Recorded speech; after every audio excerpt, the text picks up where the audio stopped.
பாஜகலேருந்து விலகி அண்ணாமலை புதிய கட்சி ஆரம்பிக்க போறேன்னு அவருடைய லைவ்ல சொல்லியிருந்தாரு. அவர் சொன்ன அந்த 2 மணி நேரத்திலே பார்த்தீங்கன்னா அவர் சொல்லியிருந்த அந்த வெப்சைட்ல கிட்டத்தட்ட 2 மணி நேரத்தில் 2.5 லட்சம் பேர் பார்த்தீங்கன்னா ஜாயின் பண்ணியிருக்காங்க.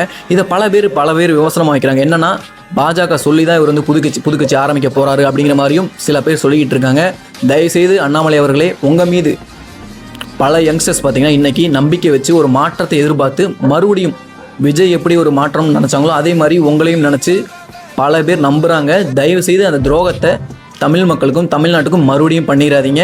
வந்தீங்களா தமிழ் மக்களுக்கான அரசியலும் தமிழ்நாட்டுக்கான அரசியலும் அப்புறம் நீங்கள் சொல்கிற மாதிரி அந்த இந்தியாவுக்கும் கூட அரசியல் பண்ணுங்கள். தயவுசெய்து தமிழ்நாட்டு மக்களுக்கும் இயற்கையையும் தயவுசெய்து துரோகம் பண்ணிடாதீங்க. ஏன்னா வருங்காலத்துக்கு இயற்கை முக்கியம். நீங்கள் பேசின அந்த காணொலியில் அடிப்படையிலேயும் அரசியல் மாற்றம் தேவைப்படும் சொல்லியிருக்கீங்க. அதையும் அண்ணன் சீமான் அவர்கள் சொல்லியிருக்காங்க. எல்லாரும் சொல்கிற மாதிரி பிஜேபியோட அந்த பி டீமை மட்டும் தயவு செய்து செயல்படாதீங்க. தமிழ்நாட்டுக்கு அது துரோகம் செய்கிற மாதிரி உங்களுடைய பேச்சில் தெளிவு இருக்குன்னு சொல்லி தான் பல யங்ஸ்டர்ஸ் உங்கள் பின்னாடி வந்து சேர்றாங்க. இப்போதைக்கு தயவு செய்து அந்த தெளிவை இப்போ என்ன நிலமையில் இருக்கீங்களோ இதே முடிவை கடைசி வரை வச்சுருங்க. தமிழ் மக்களுக்கான அரசியலை பண்ணுங்க. வேணாலும் வாங்க கட்சி ஆரம்பிங்க. தயவுசெய்து இங்குள்ள மக்களுக்கும் தமிழ்நாட்டு மக்களுக்கான அரசியலை தயவுசெய்து பண்ணுங்க.